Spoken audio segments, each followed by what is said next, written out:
What's going on, YouTube? This is Just My Opinion, and today I will be reviewing Bruno Mars' album Unorthodox Jukebox. I didn't have a fedora for this review, so this will have to do. This video is also for my boy Arturo out there. By the way, pardon my raspy voice, I'm just extremely hungover. Now, Bruno Mars is a multi-talented artist, singer-songwriter, multi-instrumentalist, and producer. Born in Hawaii, moved to LA, and has an incredible story. If you've never really heard the Bruno Mars story, him and his family moved out to LA. They became homeless right up until Bruno Mars got signed to Motown Records. He signed to Motown Records, and then they actually dropped him from their label. So him and a couple of his friends decided to start producing and writing songs together on their own. They wrote and produced these songs Billionaire by Travie McCoy and Nothin On You by B.o.B, actually a fantastic song. Bruno got featured on the hooks. Atlantic saw his talent, so Atlantic Records decided to sign him. He made his first album, Doo-Wops and Hooligans, in 2010, and the rest is history. He's one of the most successful artists in recent years. 100 million singles sold worldwide. So the whole concept of the album is basically just a blend of all of these different genres together, and it kind of gives an old school feel. All these different old school genres are stem from R&B, pop, disco, funk, soul, reggae, rock, even a little bit of Motown as well, and rhythm and blues. And the album starts off with the song Young Girls, which is off the bat a standout track of mine. This song has some really nice production on it. I really love the reverb synths and electronic sounds in it, and the very aggressive drums. There's also some like echoey background vocals kind of mixed in, and they sound beautiful on it. And the song is basically all about him getting caught up in these materialistic party girls, but at the same time not being able to, I guess, escape these women. His vocal performance is absolutely outstanding on this. There's a lot of passion, pain, and shame inside his voice throughout the entirety of this song. Very well written song.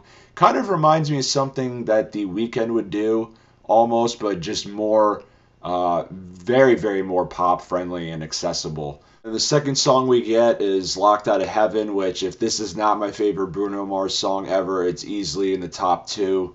This is perhaps his biggest single off of this album. It has like a reggae rock sound to it, but also adds funk in it as well. His voice definitely sounds very Michael Jackson inspired throughout this track as well. And production wise, it kind of reminds me though of The Police, which is one of my favorite bands of all time. This song is basically all about a relationship, whether it be shallow or not. Basically all about this girl making him feel like he is reborn and a new man. His vocal performance is absolutely fantastic. He really pours it all out there on the bridge of this song. Very up-tempo, very catchy. Overall, just an absolutely outstanding track. So the next song is Gorilla, which is another standout track of mine on the album. It's just going really smoothly so far. The verses on this song sound more of like a modern R&B, but then on the chorus of the song, the style kind of switches up to almost like 80s like soft rock, ballad rock kind of, with the pianos and the guitar. This song basically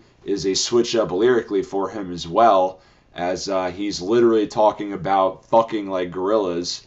At the time, I could see how some Bruno Mars fans and some Bruno Mars critics would have been turned off by this, but I really like the switch up in songwriting in this song.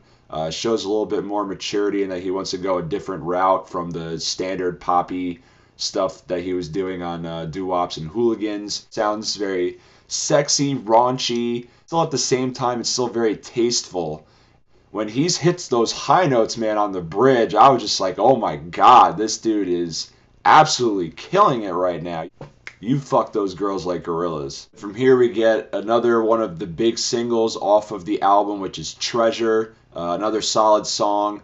It's definitely a disco funk style. Sounds like something that Earth, Wind and Fire or Michael Jackson would have put out back in like the early 70s. I mean, the late 70s, but just more modern. It has really nice glistening synths. and some nice slap bass in it as well. The song is basically all about how he wants to make this girl feel special and basically just show her how beautiful she is. And then from here we get the song Moonshine, which is a nice blend of almost like dance pop along with almost like 80s arena rock as well. Has some nice moody synths and some nice flying guitar riffs. It almost kind of sounds to me as something that maybe Prince would have put out back in the day. Based off of the title, you could already almost imagine what it's about. It's about his relationship with moonshine, which is absolutely disgusting. I don't know how anybody can enjoy moonshine, but hey, it works for you, buddy. So I like the parallels that he kind of draws and the word plays that he uses in this song, kind of almost using moonshine and his relationship with moonshine almost as a relationship with a woman. And he basically talks about how he uses the moonshine to kind of take him to another place and help him forget about his problems. And then we get another one of his big singles off of this album, When I Was Your Man, which is basically just a simple piano ballad, probably the most simple production on the entire album. But he gives a very beautiful, powerful vocal performance on this song. Now, this song is basically all about a girl that he basically took for granted and now she's gone.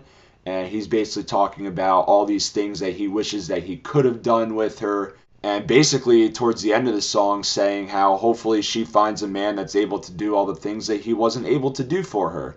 So it goes from this song, which is one of the slower songs of the album, into the song Natalie, which is one of the more up-tempo songs on the album. It's a nice blend of soulful pop. Has some nice organs and keys kind of layered together in it. And I like the hard-hitting drums. I like the claps on it as well. And this song is basically all about a girl who was a gold digger and took him for all of his money, and now he's seeking revenge. The next song we get on this album is Show Me, which is another standout track of mine. This has a reggae dub vibe to it. He does the style well and does the style justice, and it features everything you'd want out of a reggae track. It has the nice steel drums. It has like the tape echo effects on his vocals and kind of the background vocals as well. And it even has the corny, the blowhorn, air horn thing that's featured on a lot of reggae songs. Yeah! Kind of reminds me almost of the song Pass the Dutchie, which was a song that came out in the 80s by, I think, Musical Youth. And they claim that song was all about an actual cooking pot that they were passing, but I think it was another type of pot, if you know what I mean. The song is basically all about, the sexual tension between two partners, and it has like a really sexy sound to it, though, too, for it being reggae as well. And I thought Bruno Mars did the song and did the style justice. Now, the next song we get on here is Moneymaker Smile, which actually features guest production by Diplo on it. And I really am a big fan of Diplo as well, but I gotta say that this might be my least favorite song out of all the songs on this album. This is really the only song I wasn't really feeling that much. You can definitely hear the Diplo inspiration in the song with kind of the vocal samples and the electronic blips in it. There's even a trap breakdown towards the bridge of the song. The song is supposed to kind of be like a strip club anthem, but I just don't think they really pulled it off together that well. And the last song of the album is If I Knew, which actually has kind of like a 50s, 60s sounding blues type of vibe to it. The song is basically all about how Bruno Mars is delving into the regrets that he had with a relationship or a woman in the past, and I think he does again. I think he does the old school blues sound very nicely and does it justice and authentic.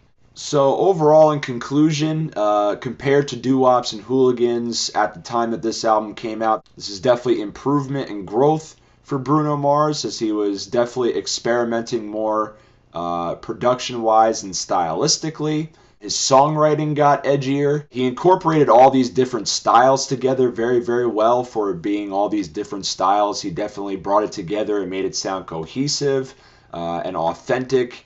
I like the fact that the album was still very short, though, and it was paced very, very well. Other than maybe like the last couple of tracks kind of slowing down the album for me, I thought overall this was a very solid project.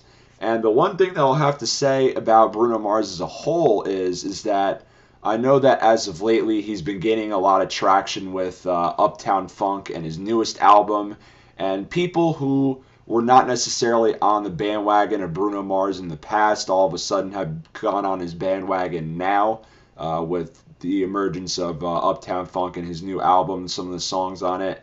And what I have to say to those people is that other than maybe the production being a little bit more lavish and extravagant compared to his past projects, what is the difference between what he is doing now and what he has been doing that's making you all of a sudden like him now? He's gaining a lot of notoriety as far as being kind of a throwback sound, and he definitely has the influences of Michael Jackson, Elvis Presley, Prince, James Brown, even in the way that he dances, and some of all these other old school throwbacks. People are really jumping on that and saying, "Oh wow," and they're really impressed. But he's been doing this now for years. So newer Bruno Mars fans, definitely let me know what you think the difference is between his newer music and his older music and why you enjoy his newer music more. Overall, I give this album a 7.5 out of 10.